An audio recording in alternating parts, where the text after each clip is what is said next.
एकदमै YouTube channel decay ब्लगमा स्वागत छ साथीहरू। म चाहिँ आज यहाँ बेला मेला आइरहेछु। भर्खर सुरुवात रहेछ, सानो रहेछ, देख्न सक्नुहुन्छ है। मेला भर्खर लाग्दै रहेछ। जेरी बनाउँदैछन्, देख्न सक्नुहुन्छ। धेरै वर्ष 22-24 वर्षपछि म यो मेलामा दर्शन गर्न आइरहेछु।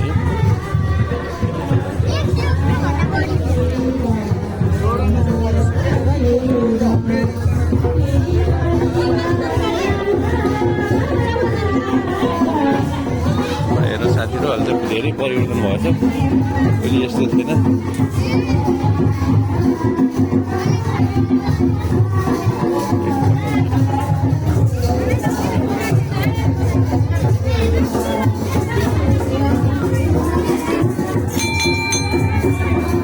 साथीहरू